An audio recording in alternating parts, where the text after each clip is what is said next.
Imagine, your customers are filming themselves setting your products on fire. They are literally taking scissors and cutting your logo off their socks. Your stock price is dipping.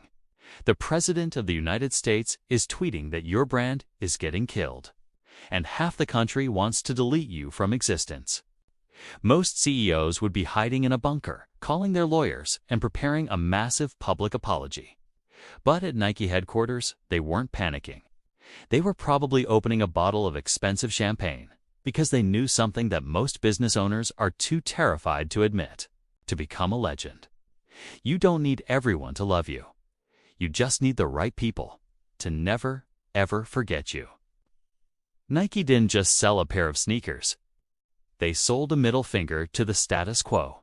And in the next 25 minutes, we are going to deconstruct how Nike used one of the most controversial figures in sports history, Colin Kaepernick, to pull off the greatest marketing heist of the 21st century.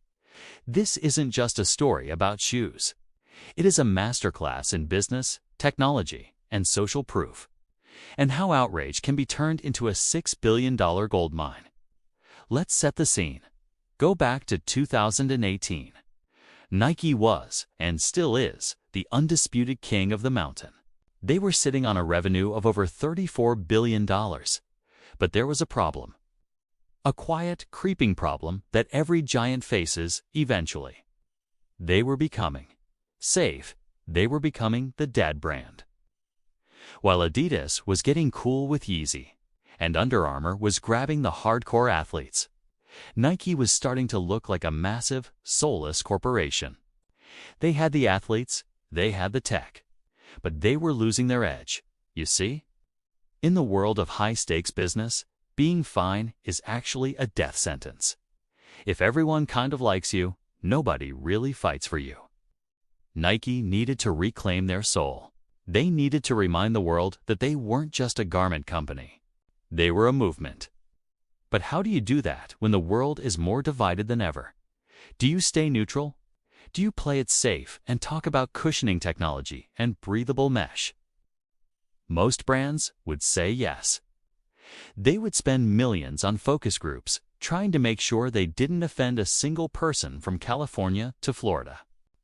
But Nike decided to do the exact opposite. They decided to pick a side, and not just any side.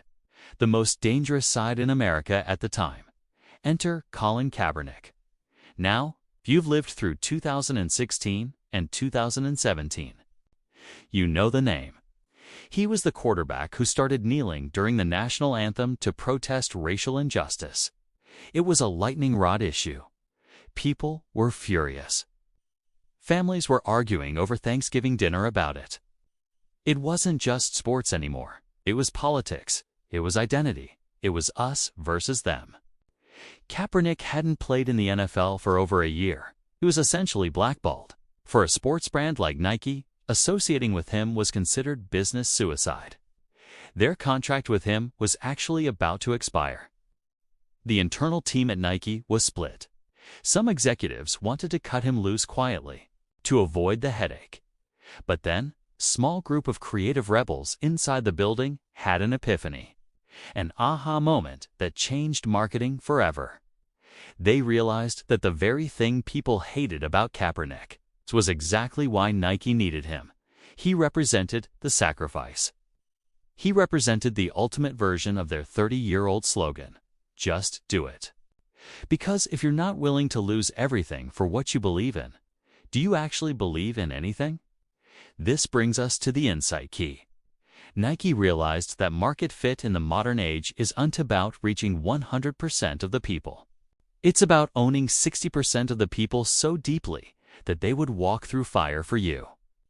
They realized that their core audience, the teenagers in London, the young runners in New York, the basketball kids in Chicago, they didn't want a neutral brand. They wanted a brand with a spine. So, they executed. They didn't start with a big TV commercial. They started with a single tweet, a black and white close-up of Kaepernick's face, with the words, "Believe in something, even if it means sacrificing everything." Boom. The internet exploded. Within hours, hashtag boycott Nike was the #1 trending topic in the world. This is where the tension point gets really, really intense. People were literally burning their Air Monarchs on their front lawns. They were posting videos of themselves cutting the swoosh off their socks. The stock price of Nike dropped by nearly 3% in a single day. That is a loss of $4 billion in market value. In 24 hours, the media was calling it a disaster. Analysts were saying Nike had misread the room. Even the president of the time, Donald Trump, weighed in, saying Nike was getting absolutely killed with anger and boycotts. Imagine being the CEO of Nike, Mark Parker, in that moment. You see $4 billion evaporate. You see your stores being threatened. You see your brand becoming a political football. Do you apologize? Do you pull the ad? Nike did. Nothing. They sat back and they watched. Because they had a secret weapon that the angry mobs didn't understand. It's called data. Nike's business intelligence team knew exactly who their customers were. They knew that the people burning their shoes were mostly older people who weren't their growth engine anyway. Their real customers. The Gen Z and millennials who drive the 80% of their future sales were actually cheering.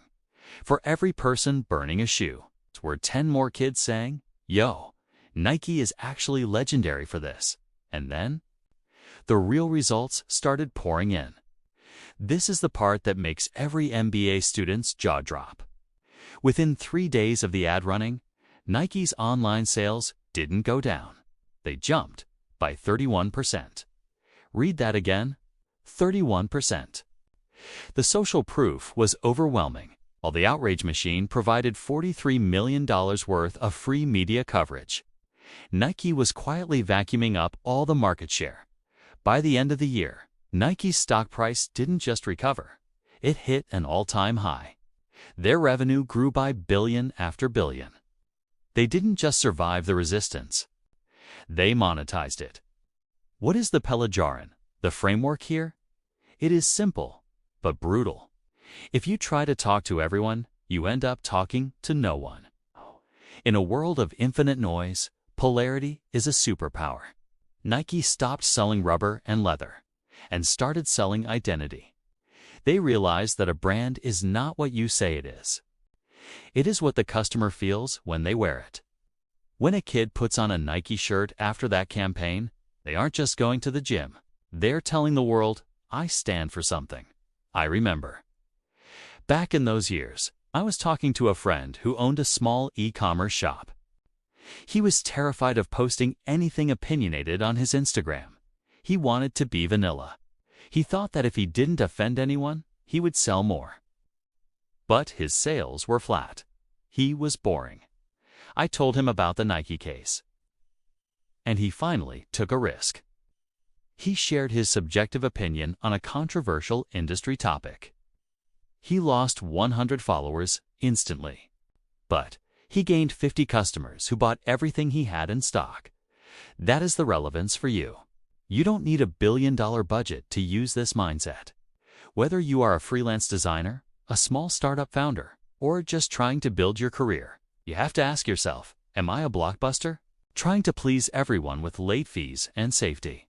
Or am I a Netflix? Willing to break the old model to build something the right people love? Nike's strategy was a lost leader of emotions. They were willing to lose the outrageous crowd to win the loyal tribe. It was pure technology meeting pure human psychology. They used the algorithm of controversy to stay relevant in a crowded market. So, here's my opinion. I think Nike is the most honest brand in the world. Not because they are perfect, but because they are transparent about their agenda. They want to be the brand of the rebel, and they are willing to pay the price for it. Now, I want to hear from you. Was Nike brave? Or was this just cynical corporate manipulation? Did they actually care about the cause? Or did they just calculate the ROI of outrage? Write your thoughts in the comments below. Let's discuss the lessons you can apply to your own business. Are you playing it too safe? Are you vanilla in a world that craves spicy? Nike proved that just do it isn't just a slogan. It is a business model. It means just take the risk. Just pick a side. Just be real. But here is a micro cliffhanger for you. Nike won the war against Adidas in 2018. But there is another company. A company that doesn't sell shoes, but sells status. And they are using a mindset even crazier than Nike's. They don't use celebrities. They use scarcity so intense that people wait in line for 12 hours just for a brick with a logo on it. Do you know who it is? We are going to deconstruct the supreme business model in our next deep dive. The technology of hype is even darker than you think. Subscribe. And turn on that notification bell so you don't miss the insight that could double your brand value overnight. Until next time, keep it bold, keep it real, and whatever you do, just do it.